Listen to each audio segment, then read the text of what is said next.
پاکستان کی طرف آنکھ اٹھائی تو اس کو نیستو نابود کر دیں گے۔ انہوں نے مزید کہا کہ پاکستان کمزور ملک نہیں بلکہ ایٹمی طاقت ہے، میزائل دیکھنے کے لیے نہیں رکھے۔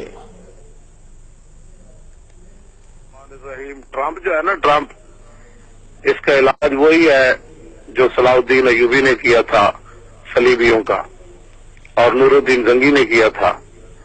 یہ وہ نرم بولی نہیں سمجھتا، یہ جہاد والی بولی سمجھتا ہے۔ اس کو کہا جائے تو آ جا، ستم گر کرا ہنر آزمائے، تو تیر آزما ہم جگر آزمائے، اور اس کو یہ بتائیں کہ ہم نے وہ ہسٹری پڑھی ہوئی ہے، جو دیکھی ہسٹری میں نے، تو پھر کامل یقین آیا کہ جسے مرنا نہیں آیا اسے جینا نہیں آیا۔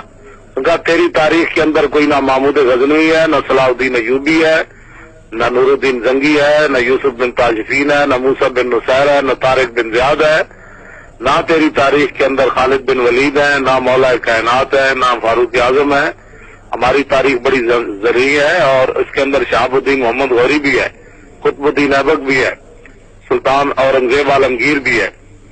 اور اس کو پتہ ہونا چاہیے کہ جب بیت المقدس فتح ہوا تو اس وقت علی بن سفیان جو خفیہ کا سربراہ تھا صلاح الدین ایوبی کا، اس نے دیکھا کہ ان کے وہ گھوڑوں پر اور خچروں کے اوپر جو ہے سونا چاندی لاد کر لے جا رہے ہیں، تو انہوں نے آنکھیں پھیر لی۔ انہوں نے کہا ہم نے اس لیے نہیں فتح کیا، انہوں نے کہا سونے چاندی کے تم بھوکے ہو، مسلمان یہ دیکھ کر چوری کر کے لے جا رہا ہے، یہ آنکھیں پھیر لیتے ہیں۔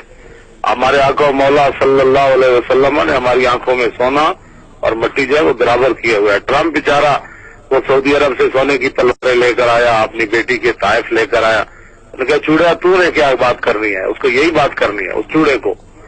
تو کون ہوتا ہے ہمیں دھمکی دینے والا؟ ہمارے پاس خالد ٹینک بھی ہے، درار ٹینک بھی ہے، اور ہمارے پاس ہتف 9 بھی ہے، اور ہمارے پاس شاہین میزائل بھی ہے، غوری بھی ہے، ابدالی بھی ہے، اور ہم نے وہ سنبھال کر نہیں رکھنا۔ موقع آیا تو ٹرمپ کے اوپر ہی ہم نے چلا دینے۔